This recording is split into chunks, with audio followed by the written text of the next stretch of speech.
Hello guys, welcome to Ask Melynn. My name's Melynn. I make videos about K-pop related or sometimes K-drama related, but this time I'll be making a video about life experience.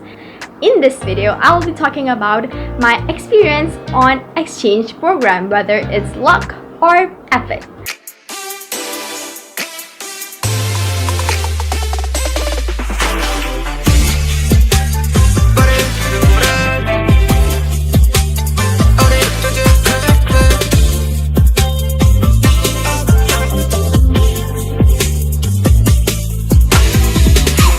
So disclaimer, before I go further into this video, I just want to let you know that a lot of this are based on my personal experience and my own point of view. And I can totally understand that this should not 100% be applicable to you.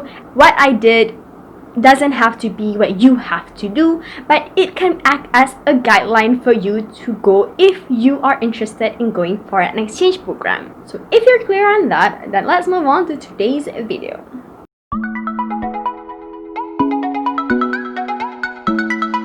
So I'm gonna divide my stories into three parts: the dream, the attempt, and the experience. So the first part, prior to joining my university, I knew that I would want to go to an exchange program. As soon as I found out that I am accepted into the university, 여기 외경대학교인데요. 축하드려요. 철학과 추가 합격하셨는데 등록하시겠어요? I straight away go into the website and search the partner universities, which would probably be the place that I can do exchange program with. And this is the part where I think a lot of people just kind of think about it but don't really act on it. And I believe if you do this, you take an extra step, you could go further and you could realize this dream. From the websites, you can actually get a lot of information even before you step into the university. Knowing your universities, partner universities, you can get to know if there are opportunities that might lead you to the country that you are wishing. So by keeping this in mind, knowing partner universities, that's number one. Number two, the department that is involved. Each university have different body that handles like these things. For example, for my university, the International Center handles all of this inbound and outbound of students going in and out of the university. So keep in mind who is the department that is involved, because it'll be useful later on in this video. So number three, the countries that your university has sent students to. This is particularly important because among all the partner universities, not all universities have sent or accept students from your university.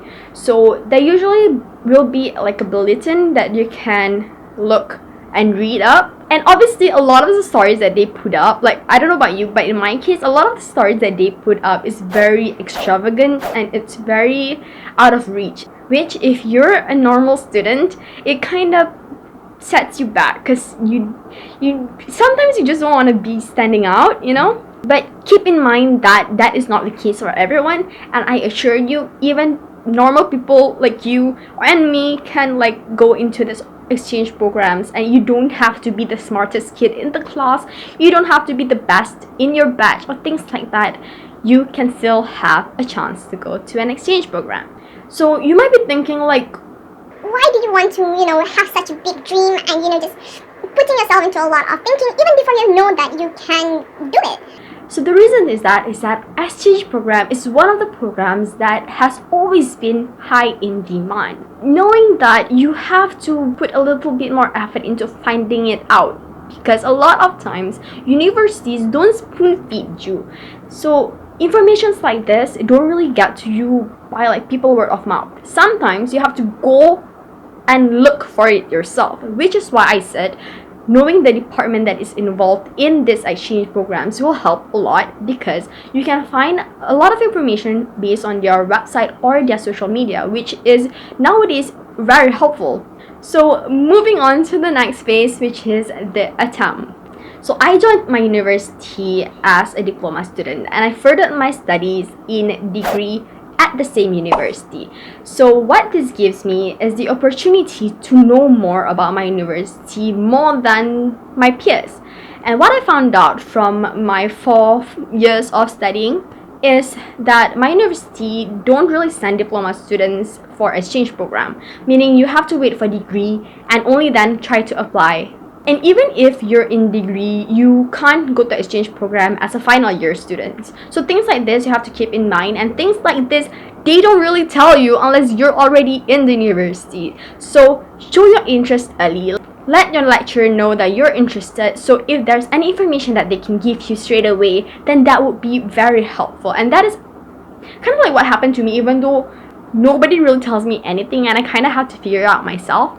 But you know, letting your lecturer know would somewhat be helpful in a way if your lecturer is nice enough, basically. I found out that my faculty in specific have a mobility page.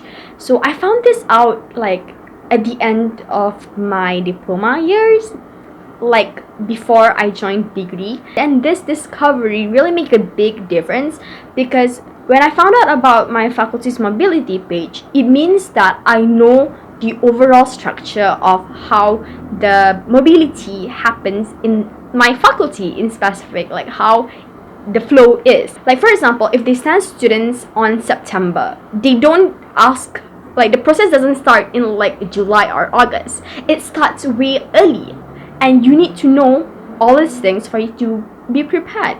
For my university, the annual process is February and March is usually briefings. So February is the start of a new semester.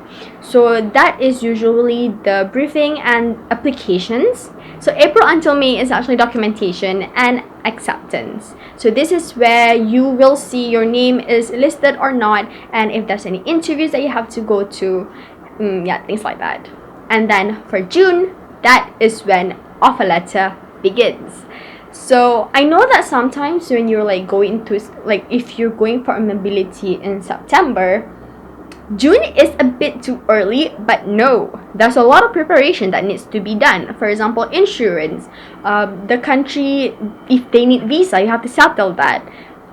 Money, your university sometimes will give you like allowance or like scholarships. So those things take a long time to process, and if they have a lot of students, a couple of months is the right amount of time and shouldn't be just few weeks. If that's the case, then probably you wouldn't get scholarships or nice things like that, then you have to pay for yourself, which a lot of times students can't afford. So also, in case you do not know, there's actually 2 kinds of mobility programs. One is credit outbound and another is non-credit outbound. So what are the difference? Credit outbound is you are sent to a other university for an exchange program while you're taking a subject that will be considered in your credit hours. So usually credit outbound takes like a semester or longer depending on this program. However, for non-credit outbound, you usually send for like a couple of weeks or sometimes just like a week, like a couple of days. So it can be a couple of days up to like a couple of weeks depending on this program. And non-credit outbound don't have like a study schedule, like you don't really have credit, so you kind of just go there and have fun. So now I'll move on to the third part of the story, which is the experience. So I know that what I've mentioned before has been like all my effort into getting it, but also I am very lucky that I actually found the exchange program that I went to. So luck plays a big role as well, like the timing that I found out about the applications, everything just falls into place. And I wouldn't say it's because of effort 100%, it's definitely because of luck and prayers also. How I found out about this program is that like I said, I found out about my faculty's mobility page. They, like from that, they actually posted this summer camp, and coincidentally that summer camp is held in Korea, and it's very fortunate because they only have a couple of days before the deadline. Technically, that's the thing about universities, they don't really share information fast, or sometimes they like when they don't have enough participant, they open up more opportunities to more universities. So by the time these other universities found out about it, it'll be too late. So they kind of have to like rush applications. So that's what happened to my university. At least that's how I assume. So I only have like less than a week. I think it was like 3 to 4 days for me to submit application. My faculty's mobility page didn't provide like a contact information through my faculty, so I have to go direct to the department that is involved, which is my international center. It was very easy because for me they only ask for like kind of like a short essay of like why do you want to go through this exchange program? Oh no, why do you want to go to this summer camp in specific? They even provided a timetable, which is very nice because I kind of like can see what the program roughly is about. It's just very culture heavy, which I am very interested because I'm already interested in Korea as it is. So knowing that they put a lot of cultural aspect of it, like, sign me in. Entire experience was very eye-opening. I went to like a lot of places. Like I even make videos of it in my Instagram account. I'll put the link down below if you're interested. So exchange program is really nice experience, and that is the best way for you to enjoy your college life or uni life, in my opinion. And I wish all my friends could experience it. And despite this year's travel ban and whatever's happening in this year with COVID and things like that, I wish later on, if you're watching this in the future, I hope that my insights have given you a little bit of help, and I wish that you could go to exchange program, the one that you wanted, based on your university's rules and procedures. Yeah, that's all I'm saying. I hope you enjoyed this video. Thank you so much for watching. Until next time, bye bye.